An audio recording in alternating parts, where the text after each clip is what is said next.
So what's the difference between raw milk and store milk, or milk that you pick up from a small farm that's pasteurized and homogenized, versus store milk? Hey, I'm Mindy. I'm a raw milk dairy farmer in Nebraska. So let's first talk about pasteurization and homogenization and raw milk and what the difference is between those three. So raw milk is milk that has been cleanly collected, rapidly chilled, and then they're selling that product to you just as is. It has not been pasteurized, it's not been homogenized, it has been filtered, and it's been chilled. Pasteurization is going to rapidly heat that milk and then cool it back down, I'm assuming pretty rapidly, to preserve the flavor integrity. And what the purpose of that is to kill any harmful bacteria. However, what that does do is that also kills all bacteria. So that's going to be the lactobacilli that most people are wanting to get from the raw milk. It also is going to denature the enzymes, and it is going to destroy some of the vitamins that naturally occur in raw milk.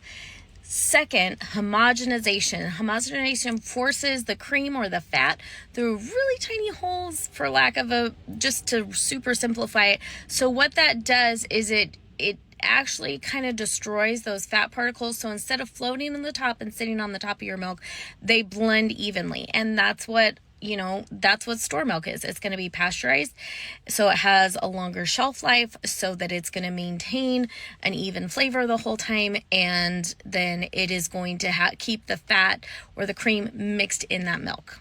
There are about 3 companies that control 85% of the milk that goes into the store. So if you want to buy your milk from a local small farm, even if they're pasteurizing, homogenizing, you're still going to be supporting a small local farm. However, let's remember that even the milk that you get in the store, there are farms producing that. There are farms that you can see here, like Megan, the dairy girl, and the Iowa dairy farmer. And those cows, they're getting taken care of well too. So while we have different husbandry methods than they do, our cows get taken care of in certain ways. Theirs get taken care of in certain ways. All these cows are being well taken care of and well loved. None of them are abused. Doesn't matter if they're at a small farm like ours, or if they're at a commercial farm. I have never known a commercial farmer that does not love their animals and wants the best for them. And well-loved animals are what produces good food. Cows are huge animals. Dairy cows are anywhere, at least the ones I'm familiar with. I don't know how much Holsteins weigh, but our Jerseys to Brown Swiss and Guernseys, they're anywhere from 800 to 1,500 pounds.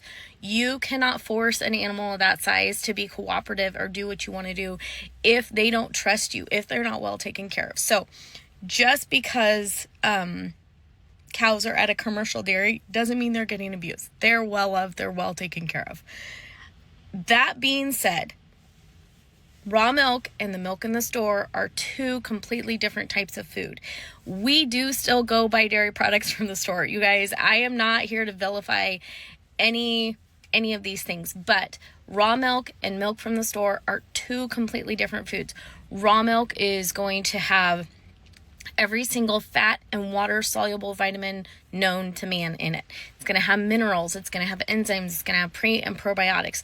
When you pasteurize and homogenize, it changes that. So it's not the devil incarnate, I promise. But, and even if you're buying like raw cheese, it is something that anytime you make something different with it, typically all yogurts, all cheeses, they're heating that up. So even if they start with raw milk, they're heating it up. It is not raw by the time you get to the final product. So we personally do still buy cheese at the store. I buy butter, I buy sour cream, I buy cream cheese, I buy yogurt, because I don't have time to make all that. Yes, I have my own dairy cows, but it's okay to do what works best for you and to choose what works best for you. You are still going to be supporting farmers in the U.S. I don't know if that helps. Just a little more insight into all of that. Do what works best for your family. Support small, support local first. And then also know you can do what's best for your budget and you're still going to be feeding your family well. You're still going to be supporting farmers in the United States.